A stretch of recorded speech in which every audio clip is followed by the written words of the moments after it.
Shea is a God-given tree for women in West Africa. My name is Fatoumata Diallo, and I would like to tell you about a powerful resource, a simple nut. The shea nut has been a staple in West African society for thousands of years. Shea nuts are processed into shea butter, similar to cocoa butter in food and cosmetics. Shea also is believed to have enormous medicinal purposes, from sun protection, colds, to arthritis. But our interest goes beyond this process to the processor, the producers of shea butter, we, the women of West Africa.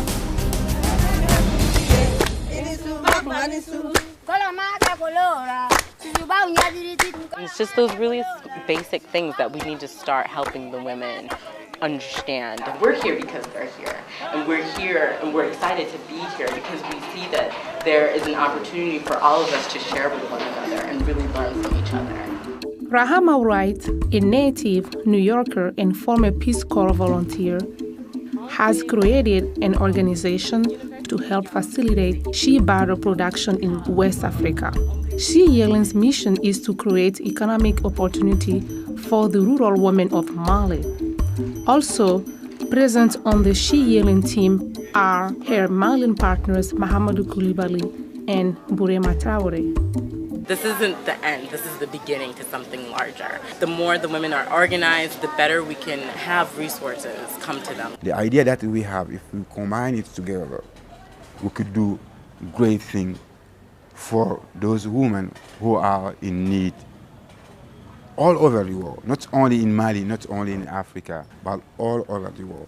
Introducing the newest Lubriderm Skin Nourishing Lotion with natural shea nut and cocoa butters. Soon after Shea Yelin's conception, the most astonishing thing has happened. What's old is new again. She is chic. After thousands of years of use, it's almost like overnight she is everywhere. Back in the Sahel region of Mali, the rainy season has begun. Shea trees grow naturally in the dry savanna belt of West Africa, from Senegal in the west to Sudan in the east. During the rainy season, the shea nuts fall from the trees. The village women collect the scattered nuts. The nuts are dried, the shells removed. Now, the nuts are ready for processing. In typical Malian style, there is no shortage of hard-working women and community involvement. The Shea Yelin team's challenge is to harness that power of community into a cooperative business model. So until you kind of show them that there's a financial incentive to produce shea butter, they're not going to want to do it. But if you frame it in a way where they know that they're going to be able to produce a higher output quantity and they're going to be able to connect to buyers, they're going to be more interested in it. This is something that they can produce from the earth that grows wild, and they have to collect it, and it's all a matter of their labor that goes into the creation of shea butter. It has tremendous kind of soothing properties to people, both physically and I think also kind of spiritually in a way, because it is so much a part of the earth. Like me, the rural women of Mali are responsible caregivers, arduous workers, and devoted companions, but our greatest struggle is financial independence. Those women in the rural area, they suffer more and they work very hard. They see this project a mean to improve their quality of shea butter and at the same time improve their rural life.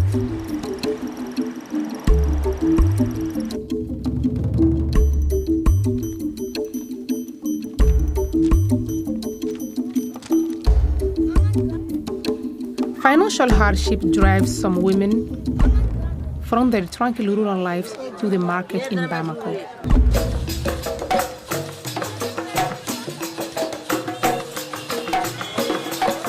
Bamako, the capital city of Mali, a dense, bustling city that pulses to its own chaotic beat. Rural women can make a small profit at the big city markets, but Without direct access to international buyers, they are dependent on local brokers to move large quantities of shea.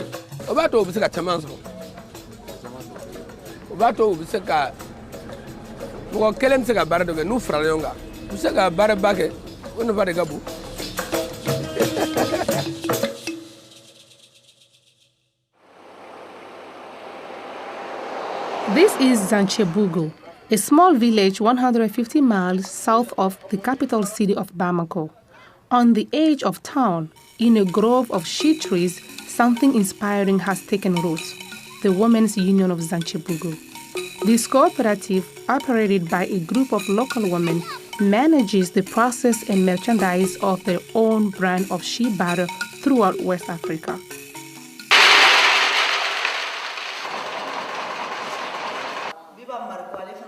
The Women's Union of Zanchebugo was formed many years prior by a dedicated philanthropist named Madame Kone.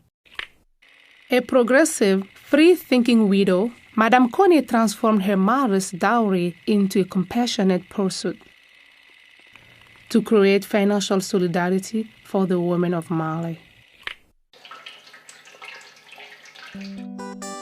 Now today, the women continue to broaden the operation. Revenues are up, markets are expanding, and the number of members grows daily. This flourishing cooperative has become an illuminating light for the women in the region. If we can help them produce more butter than they would normally, if we can make it more efficient, or, and this is the big thing, if we can expand their markets and cut out some middle people, then I think the profit could be significant. In a world that's as hardscrabble as it is in Mali, I think any percentage of increase in the income that people get from their activities and their labors is going to have some impact. It's not political, it's not something scary or in your face. It's something that you use, it's something that you consume. And if we can make the bridge stronger and connect the producers to the consumers and educate and share and allow that human connection to happen, it can have a tremendous impact on the lives of the women. I think it's important for people to start connecting, and I definitely saw that connection. The women were so excited to have us there. I felt like there was hope. You never know how something is going to turn out when you start it, and I feel like this is turning out into something I could have never imagined.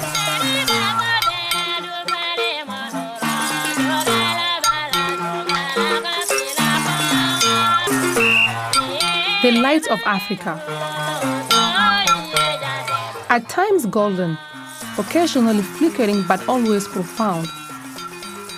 The past is paved with many neglected ideas, programs and solutions for how to deal with Africa's many problems. But Africa is a country rich in natural resources. The solution might be simple: empower the people to utilize their own resources and generate their own ideas from within. And maybe give the hardworking women of Africa a shot. Invite us to the table and grant us, the women of West Africa, the opportunity to participate in the global marketplace. And you never know what might take root. They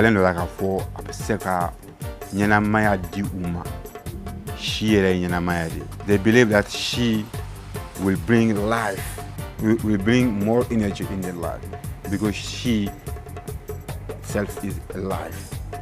Alaka she jandima. You know, the word she has a connotative meaning, because she is alive in our language.